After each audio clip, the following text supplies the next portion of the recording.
Bonjour à tous et soyez les bienvenus dans ce nouveau numéro de Tilt. Aujourd'hui, nous parlons de précarité menstruelle avec Candice Roncin. Bonjour. Bonjour. Fleur de Femme, c'est une association toute jeune, comme ses 4 cofondatrices.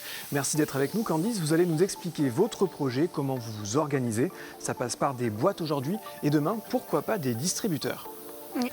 À la fin de l'émission, nous parlerons de culture avec Dark Wooden Cell. C'est un duo tourangeau qui s'inspire non pas des bords de Loire, mais des méandres du Mississippi. Entre blues et folk, guitare sèche d'un côté et trombone de l'autre, nous les rencontrons à l'occasion de leur nouvel album Undying Stories of a Fallen World. C'est notre bamboche ce soir. Et puis Emeric.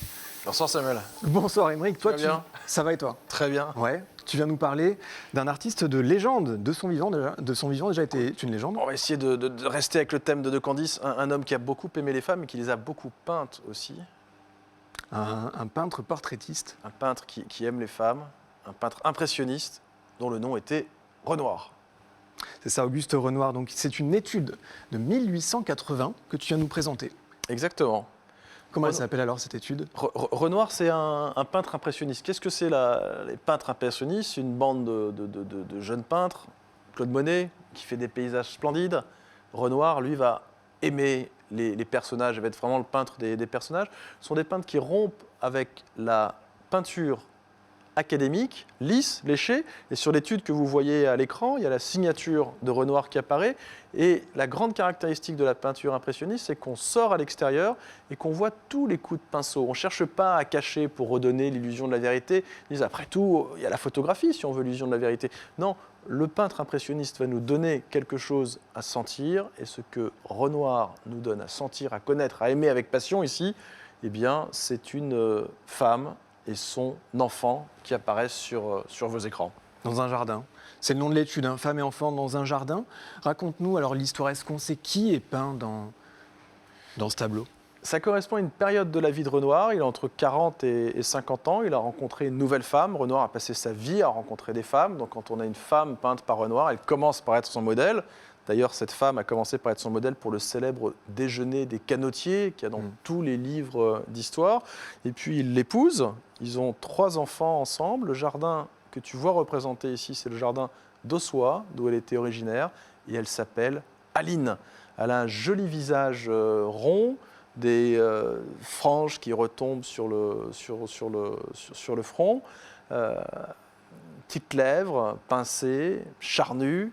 Et elle est avec un enfant, et c'est le premier enfant de ce couple. Ils auront 3 enfants, Pierre, Jean et Claude.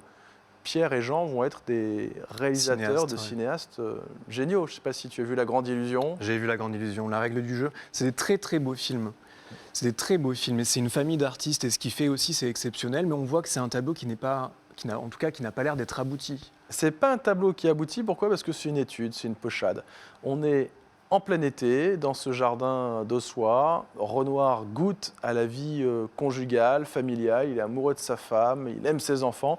Ils sont sous l'arbre. L'enfant est dans une petite chaise haute, un peu ces chaises tonnées, en bois tourné. Il y a un guéridon qui est posé. On sent que c'était peut-être le goûter. Il fait chaud, on est à l'ombre. Et on profite de cette vie de famille. Et Renoir, très vite, avec ses pinceaux, croque cette scène magnifique, l'immortalise, la garde, et voilà le résultat. Il y a du blanc encore autour. On n'a qu'une seule envie, c'est de trouver un guéridon pour venir s'asseoir et partager ce moment magique entre une mère et son enfant. Voilà, donc on n'est pas sur un peintre frénétique, mais on est quand même sur un peintre qui peindra jusqu'au bout de sa vie, jusqu'au dernier jour. On dit même qu'il est mort en demandant à avoir de la peinture et une toile pour pouvoir peindre les fleurs qui étaient à côté de son lit. Exactement, et le grand modèle de la fin de sa vie, c'est Gabriel, qui était venu pour s'occuper des enfants et puis qui est resté comme une muse du peintre. Et à la fin, Aline a dit, écoute, Auguste, Renoir, il y a quelque chose d'important là, c'est que Gabriel, je l'aime beaucoup, mais les enfants sont plus petits, tu n'as plus besoin de la garder auprès de toi. Mais c'est vrai, Renoir a continué de créer jusqu'à la fin de sa vie. Et si vous aimez ce peintre Renoir, il y a un livre que je vous recommande, qui a été écrit par son fils. On en parlait tout à l'heure, Jean Renoir. Il raconte la vie de son père. comment il est né dans les années 1840, dans les faubourgs du Palais des Tuileries à Paris, comment il a commencé par être un peintre sur porcelaine, peigner des bouquets de fleurs au fond de vos assiettes. Au fond de tes assiettes, si tu as des vieilles assiettes et un bouquet de fleurs, peut-être que c'est un Renoir. C'est un Renoir avant la lettre. En tout cas, ce tableau, on peut le voir en vente le 6 juin, Château d'Artigny, un tableau que tu as trouvé en Touraine, Aymeric. Et merci beaucoup à toi d'être venu nous le présenter. Merci Samuel, à bientôt. À bientôt, avec plaisir. Candice, on va de suite passer à toi, à ton projet. Avec 3 autres camarades de classe, vous avez créé votre asso qui s'appelle Fleurs de Femmes. Voilà, on a un petit lien pour lutter contre la précarité menstruelle, autrement dit le coût financier que représentent ces protections. C'est ça. On s'est créé tout récemment le 14 janvier 2021. Ouais. Et donc on a pour but principal de lutter contre la précarité menstruelle. Mais on veut aussi faire de la sensibilisation au sein des collèges et des lycées. C'est ça, il y a 2 volets, le volet prévention, le volet lutte. Concrètement, pour l'action, vous posez des boîtes dans des magasins et ça fonctionne un peu comme le café suspendu. C'est ça. En fait, on a pour l'instant 2 boutiques partenaires parce que ça a été ralenti à cause du Covid et des boutiques qui sont fermées. Donc on a 2 boutiques, Shop Vintage et Camlook, qui sont basées sur Tours. Et ces 2 boutiques ont accepté volontairement nos boîtes. Ce sont des femmes qui sont très touchées par le sujet qu'on défend. Et donc, en fait, on peut tout à fait venir déposer des protections comme on peut en prendre si on est dans le besoin.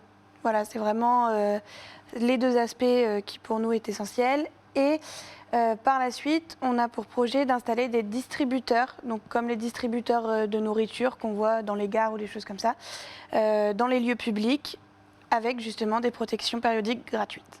Gratuite. Oui, gratuites. Donc ces distributeurs, tu me disais tout à l'heure, c'est un coût, 6 000 €. C'est ça. Et tu penses que c'est possible alors de pouvoir les installer dans des espaces publics? Vous travaillez pour ça?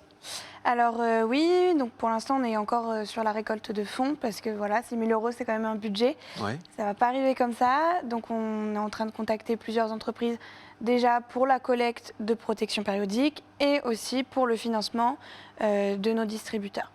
Donc vous êtes 3 jeunes filles de Blois, une 4e qui vient d'ailleurs, et vous vous êtes organisées avec des entreprises de Blois pour récolter des fonds. C'est ça. Alors on a fait notre première récolte avec Citel, qui est un centre d'appel basé sur Blois, qui a organisé sa toute première récolte la semaine de la journée des droits de la femme. Et ça a très bien marché, on a eu beaucoup de récoltes, les employés ont été tous emballés. Et ils ont décidé de prolonger et de faire quelque chose de permanent. Et dès que la boîte est remplie, ils nous appellent et on va chercher les récoltes. Pour bien comprendre, la boîte elle est remplie d'argent ou elle Non. est remplie de... Elle est remplie de protection périodique, donc tampons, D'accord. serviettes, protège-slip, voilà, tout ce qui va avec. Bon, évidemment, en ce moment, il n'y a pas beaucoup de magasins qui sont ouverts, C'est ça. pour pas dire l'inverse.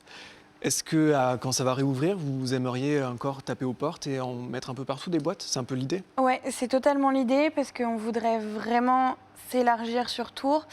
Donc là, on veut vraiment, donc on va essayer de toucher pour l'instant des magasins qui sont plus dans l'alimentaire, puisque c'est des magasins qui, avec la période, restent ouverts. Bien sûr. Ça permettrait aux femmes dans le besoin de toujours pouvoir bénéficier de cette aide. Et après, on veut s'étendre sur Tours et pourquoi pas plus tard, si ça marche, dans d'autres villes, on l'espère. Rappelle-nous aujourd'hui où sont ces 2 magasins. Donc Shop Vintage, c'est où ça? Alors Shop Vintage, c'est à Tours, à côté de la place du Monstre, Ouais. une petite friperie, voilà. Et on a Camlook qui se situe à côté de la gare. D'accord. Un petit mot peut-être rapidement sur la prévention. C'est quelque chose aussi qui compte pour vous. Donc prévention, c'est en parler pour peut-être faire tomber un tabou, une image qu'on peut avoir de ces choses-là quand on est un homme, par exemple.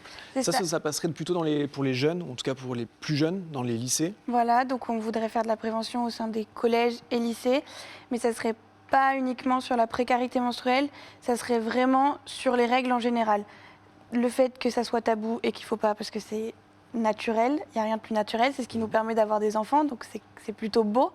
Le fait que, parler de toutes les protections périodiques qui existent, parce qu'il y en a beaucoup qui sont méconnues, parler des maladies qui peuvent, comme l'endométriose, le syndrome du choc toxique, vraiment généraliser le sujet des règles pour que tous les jeunes aient accès aux informations qui ne sont pas forcément abordées en cours. En cours, à la informer davantage. base. Exactement. Beau projet, Merci. vaste projet. Merci beaucoup Candice d'être venue nous parler de ça. Et bravo, parce que tu es très jeune et tu es très à l'aise avec les caméras. Le message passe bien. Vous aurez un grand succès dans votre association. Félicitations. Bah, merci beaucoup. Vous êtes très convaincante Candice. Merci. Je rappelle peut-être votre Instagram, Fleur de Femme, Oui. pour se renseigner sur ce sujet et vos activités. À vous, on espère effectivement que vous allez vous agrandir, de 2 magasins passer à beaucoup plus et à plus de villes que Tours. Merci beaucoup. Merci. On parle culture avec Dark Wooden Cell, c'est la bamboche.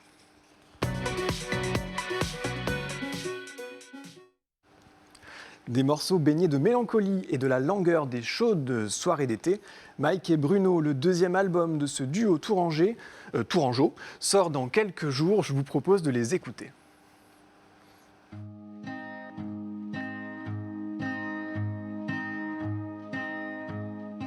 Moi c'est Mike, Moi, c'est Bruno. voilà, on est Dark Wooden Cell. On est surtout très dark et très wooden. Ah ouais, c'est ça quoi. Très bois. On est en un duo, on va dire, de folk un peu ténébreuse qui sent le bayou quoi. Et surtout un duo original. Voilà. C'est ça surtout.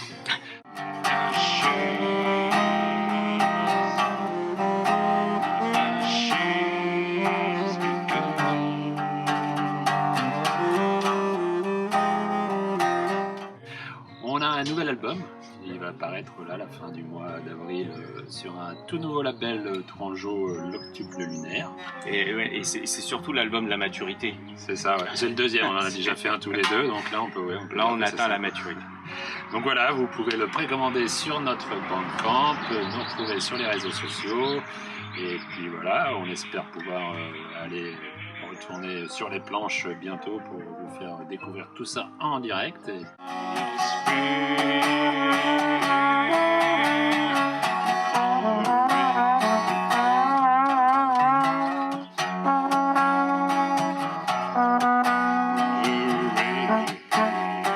On vous laisse du coup avec un petit extrait d'une vidéo faite pour un des morceaux qui figure sur l'album. Ça parle de squelettes, c'est super chouette. Et puis on vous dit à bientôt.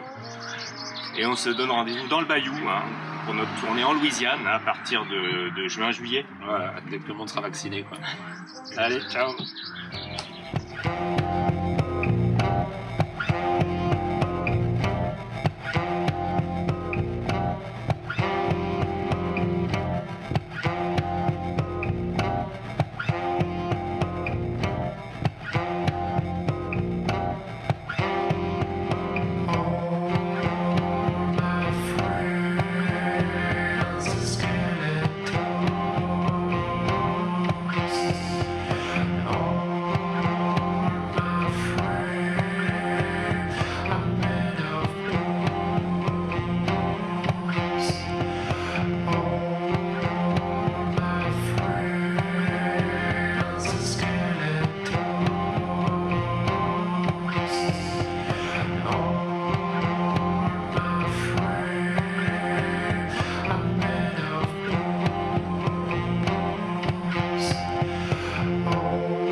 Undying Story of a Fallen World de Dark Wooden Cell le 20 avril sur leurs réseaux sociaux. N'hésitez pas à aller y faire un tour pour les soutenir. C'est déjà la fin de l'émission. Quel Merci. dommage. Bah oui, c'est vrai que ça passe vite. Merci à tous les deux d'être venus. Merci Candice d'être Merci. venue sur le plateau. C'était ta première télé, c'était très bien. Merci. Merci à tous les deux, merci à l'équipe technique également, merci à vous de nous avoir suivis. N'hésitez pas à nous écrire sur les réseaux ou sur contact@tvtour.fr. Excellente fin de journée à vous et à bientôt pour un nouveau Tilt. Salut.